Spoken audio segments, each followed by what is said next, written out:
దేశంలో రాజ్యాంగం గురించి, ప్రజాస్వామ్యం గురించి, న్యాయ వ్యవస్థ గురించి వాటికి ఏం తగ్గకుండా ఈరోజు ఎన్నికల కమిషన్ పాత్ర గురించి కూడా అన్ని రాష్ట్రాల్లో దేశవ్యాప్తంగా రాజకీయ చర్చ జరుగుతూ ఉంది. రాజకీయ పార్టీలు మాట్లాడుతున్నారు, ప్రజా సంఘాలు మాట్లాడుతున్నారు, విద్యార్థి సంఘాలు మాట్లాడుతున్నారు, సాధారణ ప్రజలు కూడా అక్కడక్కడ ఇన్ఫార్మల్గా మాట్లాడుతూ చర్చ చేస్తున్నారు. గతంలో ఎప్పుడు లేనటువంటి చర్చ ఈరోజు ఎన్నికల కమిషన్ పైన ఎందుకు వచ్చిందనేది ఇక్కడ మనం ప్రశ్నించుకోవాలా. చాలా రోజుల పాటు ప్రజాస్వామ్య ఐక్యవేత్త తరపున రాజ్యాంగం గురించి 1 సంవత్సరం 2 సంవత్సరాలు క్లాసులు కూడా నిర్వహించారు ప్రజాస్వామ్యంలో భాగంగా. ఇప్పుడు ఎన్నికల కమిషన్ కొత్త పదం అనేది అందరి నోట ఇప్పుడు ఏర్పడుతూ ఉంది. అందరినీ మొత్తం భయపెట్టేస్తుంది ఆ పదం. ఇప్పుడు ఎందుకంటే ఈరోజు దేశంలో ప్రజాస్వామ్యం రక్షించబడాలన్నా, రాజ్యాంగబద్ధంగా ప్రభుత్వాలు పనిచేయాలన్నా, రాజ్యాంగబద్ధంగా ఎన్నికలు జరిగి ఆ ఎన్నికల్లో ప్రజాస్వామ్యబద్ధంగా వీళ్ళు ప్రజాప్రతినిధులు ఎన్నికై ప్రభుత్వాన్ని నడపాలన్నా ఎన్నికల కమిషన్ పాత్ర చాలా కీలకమైంది. ఈరోజు ఎన్నికల కమిషన్ పాత్ర ఒక ప్రశ్నార్థకంగా మిగిలిపోతుంది మొత్తం కూడా ఈరోజు. ఎందుకంటే భయపెడుతుంది, అసలు రేపు రాబోయే రోజులు ఎన్నికలు జరుగుతాయా లేదా, ఎన్నికలు జరిగితే ఒకవేళ నిజమైన ఓట్లు వేయగలరా లేదా, ఎవరు వచ్చి వేస్తారు, మనుషులు ఓట్లు వేస్తారా, మిషన్లో ఓట్లు వేస్తాయా, మనుషులు వేసిన ఓట్లు గల్లంత అవుతాయా, మిషన్ ఓట్లు లెక్క కడతాయని చెప్పి రకరకాల సంశయాలు, డౌట్లు ఇప్పటికి కూడా ఉన్నాయి. ఇప్పుడు రకరకాల డౌట్లు జనంలో ఏమంటున్నారంటే ఉదయం నుంచి మధ్యాహ్నం వరకు అసలైన ఓట్లు పడినాయి, మధ్యాహ్నం నుంచి ఓట్లు మారిపోయినాయి ఒక చర్చ జరుగుతూ ఉంది.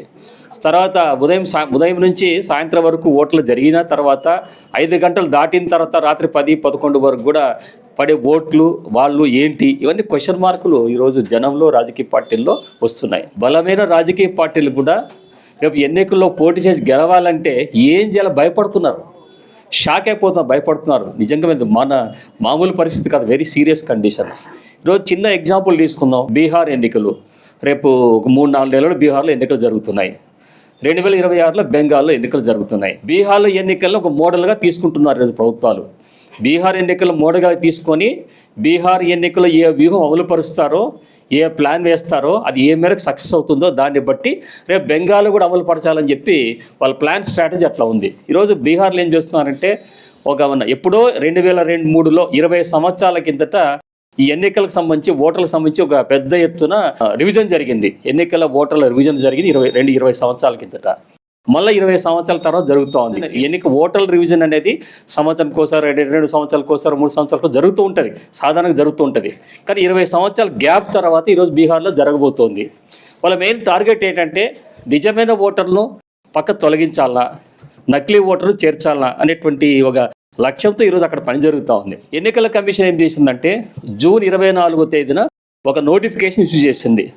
మీకు 1 నెల రోజులు టైం ఇస్తున్నాము, బీహార్లో మీరు కావాల్సిన దరఖాస్తులు చేసుకోవడానికి, పత్రాలు సమర్పించుకోవడానికి అని చెప్పి ఒక నోటిఫికేషన్ జారీ చేసి జూన్ 25 నుంచి జూన్ 25 లోపల లేదా జూలై లోపల మీకు కావాల్సిన దరఖాస్తులు, అంటే దాదాపు 5 లక్షల మంది ఓటర్లు, ఇప్పుడున్న ఓటర్లో 5 లక్షల మంది ఓటర్లకి, అంటే 24లో ఉన్న ఓటర్ల సంఖ్యను బట్టి 5 లక్షల మంది ఓటర్లు వాళ్ళు దరఖాస్తు చేసుకోవాల్సిన అవసరం ఉంది. మళ్ళీ ఓటు కావాలని చెప్పి దరఖాస్తు చేసుకునే అవకాశం కల్పిస్తున్నాము. మరో 3 కోట్ల మంది దరఖాస్తు చేసుకోవడం కాదు, మీ జనన ధృవీకరణ పత్రాలు, ఇతర పత్రాలు కూడా సమర్పించాల్సిన అవసరం ఉందని చెప్పి 3 కోట్ల మందికి కూడా వాళ్ళు తాకేది మరి ఈరోజు ఇన్ఫర్మేషన్ ఇచ్చి ఎన్నికల కమిషన్ చెప్తా ఉంది. అంటే ఇవన్నీ ఎన్నికల కమిషన్ సూచించిన పత్రాలు సమర్పించాలంటే అన్న చిన్న విషయం కాదు, చాలా పెద్ద సంగతి. అంటే బర్త్ సర్టిఫికేట్తో పాటు రకరకాల పత్రాలు సమర్పించాల్సింది, సత్రించుకోవడం కూడా చాలా కష్టము. ఇప్పుడు ఇంకొకటి ఏంటంటే ముఖ్యంగా బీహార్లో దాదాపు 2 కోట్ల మంది ఈ 10-20 సంవత్సరాల్లో వలస వెళ్ళినారు. ఈ వలస వాళ్ళకి ఢిల్లీ వైపు వెళ్ళినారు, హర్యానాకి వెళ్ళినారు, ఇక్కడ మన రాష్ట్రంలో ఉన్నారు, తెలంగాణలో ఉన్నారు, కర్ణాటకలో కూడా ఉన్నారు. ఈ 2 కోట్ల మంది ఓట్లు కూడా ఈరోజు ఎక్కడా కనపడడం లేదు, అవి కూడా గల్లంతైన పరిస్థితి. వాళ్ళు ఒకవేళ మరి వాళ్ళకి ఎట్లా ఓటు కల్పించాలి కదా అనేటువంటి క్వశ్చన్ వచ్చినప్పుడు ఏం చెప్తుంటే ఎన్నికల కమిషన్, మా ఎన్నికల కమిషన్ వెబ్సైట్లో ఒక వెబ్సైట్ ఉంది, దాంట్లో వెబ్సైట్లో మీరు డౌన్లోడ్ చేసుకోండి, దరఖాస్తు ఫారం డౌన్లోడ్ చేసుకొని దాన్ని పంపించండి, మేము మళ్ళీ ఓటర్ నమోదు చేసుకుంటాం అని చెప్పి ఎన్నికల కమిషన్ ప్రకటిస్తూ ఉంది. ఎక్కడో ఢిల్లీలో ఉన్నటువంటి కార్మికుడు, లేకపోతే ఇక్కడ కర్ణాటకలో ఉండేటువంటి ఒక రైతు, ఒక పనిచేసేవాడో కార్మికుడు డౌన్లోడ్ చేసుకొని దరఖాస్తు చేసుకునే అవకాశం ఉందా లేదా మనం ఆలోచించాలి. ఇది సాధ్యమయ్యే పనేనా, సాధ్యం కాని పని అని మనం ప్రశ్నించుకోవాల్సి ఉంటుంది. అంటే రకరకాల సమస్యలు పెట్టి ఈరోజు బీహార్ ఎన్నికల చిత్రాన్ని మారివేయడానికి, బీహార్ ఎన్నికల్లో తనకు అనుకూలంగా ఓటర్లు మార్చుకోవడానికి రకరకాల ఎత్తుగడలతో రకరకాల ప్రణాళికలతో ఈరోజు ఎన్నికల కమిషను ఒక సాధనంగా ఉపయోగపడుతుంది రాజకీయ పార్టీలకు. ప్రస్తుత పార్టీలకి ఒక సాధనంగా ఉపకరణంగా ఈరోజు ఎన్నికల కమిషన్ పనిచేస్తూ ఉంది. ఎన్నికల కమిషన్ ఏంటంటే రాజ్యాంగబద్ధ ఏర్పడినటువంటి ఎన్నికల కమిషను చాలా నిష్పక్షపాతంగా చాలా నికరంగా వ్యవహరించాల్సిన అవసరం ఉంది. ఆ పాత్ర పోషించడం లేదు.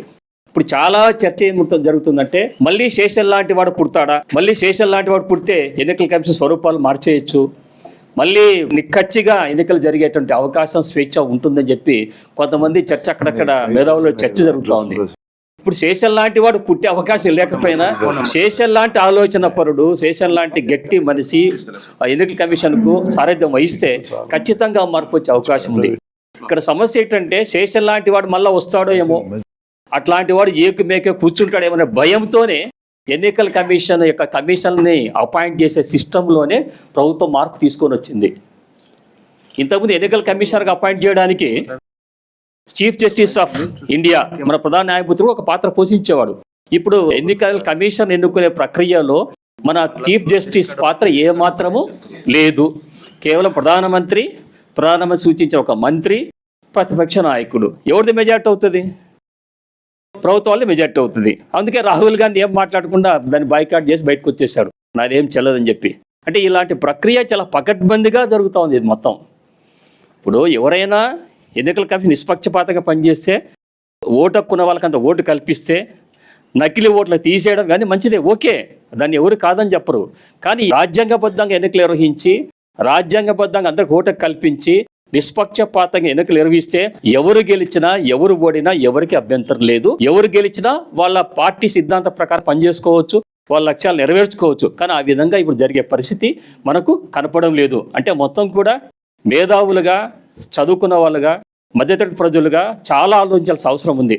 పేదలు ఎటు ఆలోచించరు, ధనవంతులు ఎటు దూరంగా ఉండడానికి అవసరం లేదు.